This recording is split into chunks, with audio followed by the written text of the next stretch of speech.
اگر یہ نہیں ہے، کوئی وطن پرست ہے، وطن کی محبت کی وجہ سے کوئی نیک کام کر رہا ہے، اس کا وہ کام وطن پرستی کے کھاتے میں جائے گا، خدا پرستی کے کھاتے میں نہیں جائے گا۔ کوئی قوم پرست ہے، اپنے قوم کی محبت میں کچھ کر رہا ہے، تو اس کا وہ نیک کام قوم پرستی کے کھاتے میں جمع ہوگا، خدا کی پرستش کے لیے نہیں۔ یہ ہے موٹیو کا فرق، اور یہ ہے موٹیو کی اہمیت، اور اس کا تعلق ہے ایمان باللہ اور ایمان بالآخرہ سے۔ ایک حدیث میں حضور نے فرمایا کہ قیامت کے دن سب سے پہلے 3 اشخاص کا معاملہ پیش ہوگا۔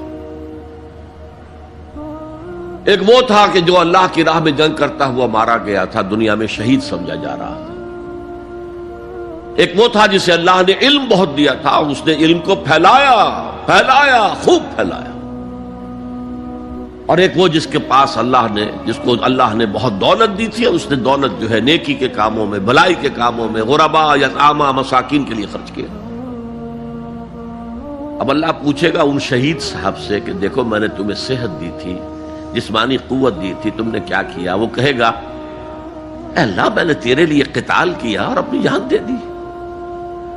اللہ فرمائے گا کذبتا، تو نے جھوٹ بولا، انک قد قاتلت لأن یقال جریء، تو نے تو یہ جنگ میں حصہ لیا تھا اس لیے کہ تیری شجاعت کا ڈنکا بج جائے، تیری جرأت کی شہرت ہو جائے۔ وقد قیلا، وہ کہا جا چکا، اب یہاں تمہارے لیے کچھ نہیں ہے۔ اور فرشتوں کو حکم ہوگا اور اوندے منہ گھسیٹتے ہوئے اس کو جہنم میں ڈال دیں۔ یہی حشر ہوگا اس عالم کا، تو نے وہ نیکی کا کام کیا تھا، لأن یقال عالم، کہا جا چکا دنیا میں، ڈنکا بج چکا تمہاری شہرت کا۔ اب اس میں نوٹ کیجئے، اگر کسی عالم کے علم کا ڈنکا بج جائے، اس کی اپنی نیت وہ نہیں تھی تو اس کے اندر کوئی خرابی نہیں ہے۔ یہاں معاملہ نیت کا ہے۔ اگر نیت یہ ہو کہ میرے علم کی شہرت ہو جائے، میرے ہاتھ چومے جائیں،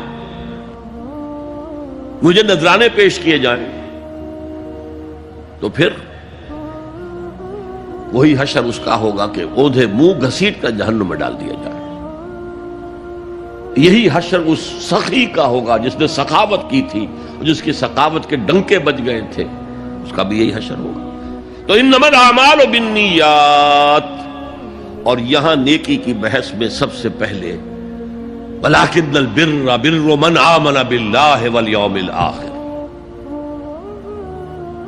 اب جو والملائکۃ والکتاب والنبیین، ان تینوں کو جمع کر لیجئے، اس سے مراد ہے نبوت اور رسالت۔ ملائکہ وحی کا ذریعہ ہیں جو انبیاء تک لے کر آتے رہے، اس وحی کا جو ریکارڈ مرتب ہوا وہ کتابیں ہیں، اور جن پر وہ وحی آئی وہ نبی ہیں۔ ان تینوں کو جمع کر لیجئے، رسالت، ایمان باللہ، ایمان بالآخرہ، اور ایمان بالرسالت۔ اب اس کا تعلق کیا ہے نیکی کے ساتھ؟ یہ ذرا گہری بات ہے۔ دیکھیے نیکی کا جذبہ بھی، جو انسان کے پیشنز ہوتے ہیں وہ اندھے بہرے ہوتے ہیں۔ پیشنز، جذبات، نیکی بھی ایک جذبہ ہے۔ کبھی یہ جذبہ حد اعتدال سے تجاوز کر کے بدی بنا دیتا ہے۔ جیسے رہبانیت، ترک دنیا، شادی نہیں کروں گا، گھر گھرستی کا بکھیڑا مول نہیں لوں گا، بس اللہ سے لو لگاؤں گا۔ ظاہر بات ہے جس نے بھی فیصلہ کیا نیکی کے جذبے کے تحت کیا نا، لیکن اس کا جو نتیجہ نکلا اکثر و بیشتر پھر حرام کاری ہوئی۔ آپ عیسائیت کی جو ہے ہسٹری آف کرسچین موناسٹسزم، اس کا مطالعہ کیجئے، انہوں نے خود لکھا ہے کہ بظاہر راہب خانے ہیں، راہب اور راہبائیں رہتی ہیں، اور ان کے تہخانوں میں حرامی بچوں کے قبرستان ہو جاتے تھے۔ یہ نیکی کے جذبے نے بدی کو جنم دیا ہے۔ حضور کے ساتھ ایسا ہوا. 3 اشخاص آئے, انہوں نے حضور کی ازواج مطہرات سے معلوم کیا آپ رات کو کتنا وقت نماز میں لگاتے ہیں, آپ مہینے میں کتنے نفلی روزے رکھتے ہیں. اب جو کچھ انہیں بتایا گیا, حضور کی زندگی کھلی کتاب تھی, بتا دیا گیا اتنا عرصہ جو ہے آپ رات کو تہجد پڑھتے ہیں, بتا دیا گیا مہینے میں اتنے روزے رکھتے ہیں. انہوں نے اسے کم سمجھا, فتقالوہا, قلیل سمجھا کہ یہ تو زیادہ نہیں ہے, ہمارا تو خیال تھا کہ آپ ساری رات ہی کھڑے رہتے ہوں. لیکن اپنے دل کو مطمئن کرنے کے لیے کہ حضور کی کہیں توہین بھی نہ ہو جائے, کہا جی انہیں تو ضرورت نہیں ہے, وہ تو معصوم ہی ہیں, ان کی خطائیں اول تو ہوتی نہیں, اگر کوئی ہے بھی تو اللہ نے کہہ دیا قد غفر اللہ لک ذنبک ما تقدم منہا وما تاخر, اللہ نے تو معاف کر دیا اگلے پچھلے سارے گناہ, میرے لیے یہ کافی نہیں ہے. ایک نے کہا میں پوری رات عبادت کروں گا, اپنی قبر بستر سے نہیں لگاؤں.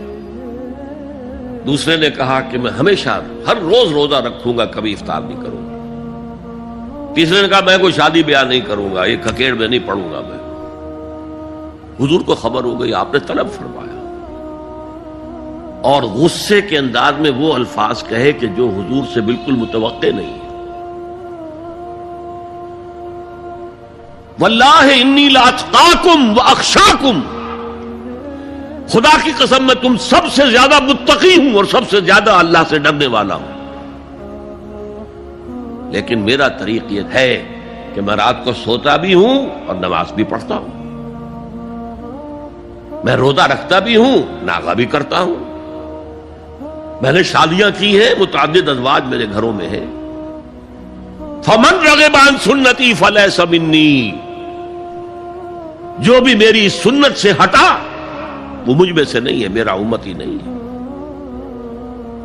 تو نیکی کا جذبہ بھی حد اعتدال سے تجاوز کر کے بدی کو جنم دے سکتا ہے.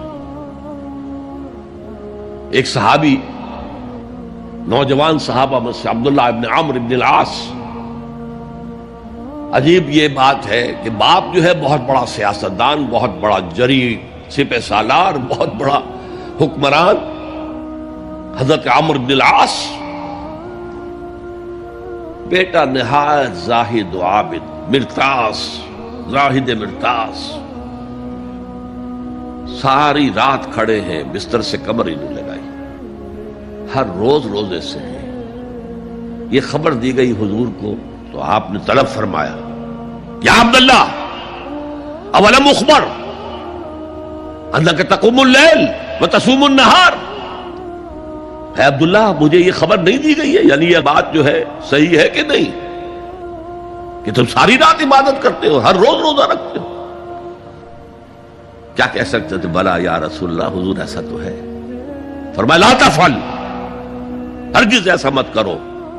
فإن لزوجك عليك حقا وإن لزورك عليك حقا بل إن لنفسك عليك حقا, تمہارے نفس کے بھی تم پر حقوق ہیں, تمہاری بیوی کے بھی تم پر حقوق ہیں.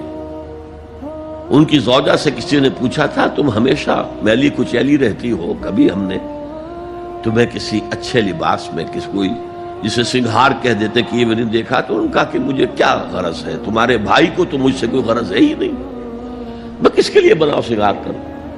یہ بھی الفاظ آتے ہیں. فرمایا ہرگز مت کرو. میں تو کرتا ہوں, میں روزے بھی رکھتا ہوں لیکن نہیں بھی رکھتا, میں نماز پڑھتا ہوں لیکن سوتا بھی. میری بیویاں ہیں متعدد, تو میری سنت اگر تم نے چھوڑ دی تو تمہارا مجھ سے کوئی تعلق نہیں ہوگا. اس کا مطلب کیا ہوا؟ تو سم اپ, نیکی کا ایک ماڈل بھی سامنے رہنا چاہیے جس میں توازن ہو, اعتدال. انبیاء وہ توازن پیش کرتے ہیں اپنے کردار اور شخصیت کے ذریعے سے. وہ جو فرمایا گیا لقد کان لکم فی رسول اللہ اسوۃ حسنہ, تمہارے لیے اللہ کے رسول کی شخصیت میں ایک اچھا نمونہ ہے. یہ نمونہ معتدل ہے، متوازن ہے۔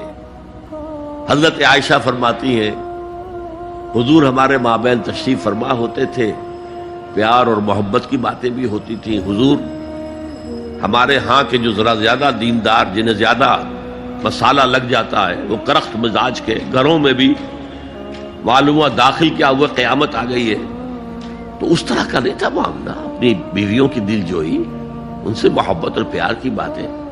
لیکن حضرت عائشہ فرماتی ہے کہ ہمارے درمیان بیٹھے ہوتے تھے اور پیار و محبت کی گفتگو ہو رہی ہوتی تھی، اذان کی آواز آتے ہی ایسے ہی اٹھ کر چل دیتے تھے جیسے ہمیں جانتے بھی نہیں کہ ہم کون ہیں۔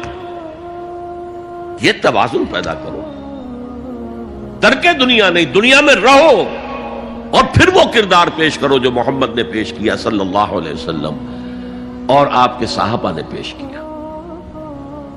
دنیا میں رہتے ہوئے ترک دنیا اس معنی میں دنیا مقصود نہ بن جائے، مطلوب نہ بن جائے۔ لا مقصود الا اللہ، لا مطلوب الا اللہ، لا محبوب الا اللہ۔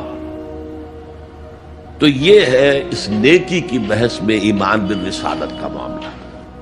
اب آگے چلتے ہیں۔ وَآتَى الْمَالَ عَلَىٰ حُبِّهِ، اور دیتا ہے وہ اپنا مال، یا دیا اس نے اپنا مال اس مال کی محبت کے باوجود، علی الرغم۔ جن حضرات نے ترجمہ کیا ہے کہ اللہ کی محبت کی وجہ سے ہی، اللہ کی محبت میں وہ مال دیتے ہیں، یہ غلط ہے۔ جو بحث ہو چکی ہے، موٹیویشن تو ان کی درست ہو گئی، ایمان باللہ، ایمان بالآخرہ سے، اب آگے اس کے تکرار کی ضرورت نہیں ہے۔ اور عربی میں کسی کی محبت میں کوئی شے آئے تو فی یا لام آئے گا۔ علی آتا ہے مخالفت کے لیے، علی الرغم۔ مال محبوب ہے، کس کو نہیں ہے؟ زین للناس حب الشہوات من النساء والبنین والقناطر المقنطرۃ من الذهب والفضة والخیل المسومۃ والانعام والحرث۔ انسان کی سرشت کو اللہ سے زیادہ جاننے والا کون ہے؟ وہ فرما رہا ہے، سورہ آل عمران کی آیت ہے، مزین کر دی گئی ہے انسانوں کے لیے محبت بیویوں کی، بیٹوں کی، اور ڈھیروں مال کی، سونے کی اور چاندی کی، اور گھوڑے وہ کہ جو پیڈگری والے ہوں اور جو بہت اعلیٰ نسل کے ہوں، خیل المسومہ، نشان زدہ گھوڑے، اور مال ہو، بھیڑیں بکریوں کو گلے کے گلے ہوں، اور گائے اور بیل ہوں، اور یہ ساری چیزیں محبوب ہیں۔ اس محبت کے خلاف عمل کرتے ہوئے مال خرچ کرنا تبھی تو مجاہدہ ہے۔ تو جیسے اردو میں ہم علی الرغم کہتے ہیں، علی الرغم، باوجود اس کی محبت کے وہ خرچ کرتے ہیں۔ اب یہاں جو اصل نوٹ کرنے کا نقطہ ہے وہ کیا ہے؟ دیکھیے، اسلام کا جو نظام ہے دنیاوی، اس میں ایمان کے بعد پہلی شے نماز ہے۔ وہ جو کہا گیا ہے کہ قیامت کے دن سب سے پہلا محاسبہ نماز کا ہوگا، اور جب ہماری مسجدوں کے اندر لکھے ہوتے تھے فارسی کے اشعار، روز محشر کے جان گداز بود، اولی پرسش نماز بود،